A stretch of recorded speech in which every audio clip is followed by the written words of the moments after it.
Director, the first time you saw Donald Trump's name was in the Epstein files. Did you close the files or keep reading? I've reviewed not the entirety of the files, so you haven't reviewed all of the Epstein files? Personally, no. You're the director of the FBI. This is the largest sex trafficking case the FBI has ever been a part of. Buck stops at the top, and your testimony today is you have not reviewed all the files. What I've been doing is been busy providing the safest country this country has seen in modern U.S. history in historic speed, because the men and women of the FBI are given the resources to reduce the homicide rate, to reduce the drug trafficking rate, to reduce the amount of children that are being trafficked and the number of pedophiles. It sounds like those children being trafficked would appreciate the director reviewing the files. You said you don't know the number of times Trump's name appears in the files, so it could at least be 1,000 times. Is that right? The number is a total misleading factor. We have not released anyone's name. We have not released anyone's name in the Epstein files that has not been credible. Director, could it at least be 1,000 times? We have released every piece of legally permissible information. Okay, you can characterize the numbers however you want it. Claiming my time, Director. It sounds like if you don't know the number, it could at least be 1,000 times. It's not. It's not. Is it at least 500 times? No. Is it at least 100 times? No. Then what's the number? I don't know the number, but it's not that. Do you think it might be your job to know the number? My job is to provide for the safety and security of this country. My job is not to engage in political innuendo so you can go out to the sticks and get your 20-second hit in your fundraising article. My time, Director. Keep going, reclaiming your time, because the people of California are being underserved by your representation. If the president is not implicated, why not release everything that involves him? We have released everything, the president and anyone else's side, that is credible and lawfully be able to be released. Your fixation on this matter and baseless accusations that I'm hiding child pedophiles is disgusting. Anyone that says that needs to look at the stats alone and go back to the state of California, who's receiving the biggest surge in FBI resources through my redeployment, because the cities of Los Angeles, San Diego, and San Francisco are needed. Director, remembering your oath to tell the truth, did you ever tell Donald Trump his name is in the files? I have never spoken to President Trump about the Epstein files. Did you ever tell the Attorney General that Donald Trump's name is in the Epstein files? The Attorney General and I have had numerous discussions about the entirety of the Epstein files and the reviews conducted by our team. Did you tell the Attorney General that Donald Trump's name is in the Epstein files? And we have released where President Trump's name is in the Epstein files. It's a simple question. Did you tell the Attorney General that the President's name is in the Epstein files?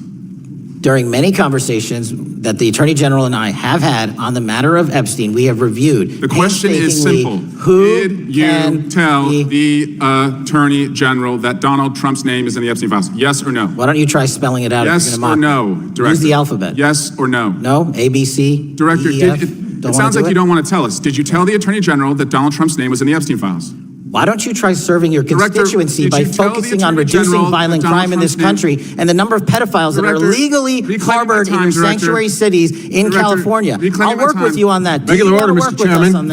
I'm the longest gentleman from California. Did you tell the Attorney General that Donald Trump's name is in the Epstein files? The question has been asked and answered. You have not answered it, and we will take your evasiveness as a consciousness of guilt. Director, did Donald Trump ever say to you, just find and release the entire truth? Don't worry if I'm in it. The instructions from the administration were to release all credible information, and we have done that. Did Donald Trump ever provide information about Jeffrey Epstein as an informant? Donald Trump has not been, and I can only speak for the FBI, an informant of the FBI. So, Director, you've played this cute shell game where you say you can't release everything because the court has said that it legally is not allowed to be released, but the court calls bullshit. Judge Richard Berman said that when you went to the court, quote, information contained in the Epstein grand jury transcripts pales in comparison to Epstein investigation information and materials in the hands of the Department of Justice. So let's move on, Director. You wrote a book called Government Gangsters. You identified 20 individuals in that book. You put me on that list at the top of the list. Thank you. My children find it flattering. 20 of those individuals have been investigated or have had adverse actions. Director, considering that you have identified these people as, quote, government gangsters, will you recuse yourself from making any investigation decisions about these individuals? Anyone that has been terminated at the FBI has been done so because they failed to meet the muster in their constitutional obligation. I will work on the audio-visual capabilities. I'm going to borrow your terminology and call bullshit on your entire career in Congress. It has been a disgrace to the American people. You can reclaim your time all you want. Mr. Chairman, you're going to allow a witness to speak, Mr. Chairman? Mr. Chairman, would you You recuse yourself, Director. The gentleman has no time. Mr. Chairman, to, would you admonish the witness not to insult members? The gentleman has no time. Mr. Chairman, just committee will remember. Quick point of order. Could the gentleman be extended an additional 20 seconds to complete his thoughts since the witness decided to interrupt him continuously? And the witness will be able to respond if he wants. We'll make The hearing unfolded as one of those moments where procedure, frustration, and politics collided in real time. It began calmly enough, with a congressman from Kentucky requesting unanimous consent to submit documents into the record. One set consisted of emails from victims of Jeffrey Epstein, who, according to the request, have been filing Freedom of Information Act requests seeking access to their own FBI files, without success. The second document was a heavily redacted search warrant connected to the FBI raid on journalist James O'Keefe. The warrant, nearly unreadable in its first 50 pages, related to a diary O'Keefe had already turned over to the government months earlier.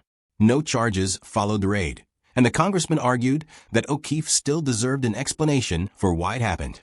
With that, the focus shifted sharply. The chair recognized Representative Eric Swalwell of California, who directed his questions to FBI Director Kash Patel.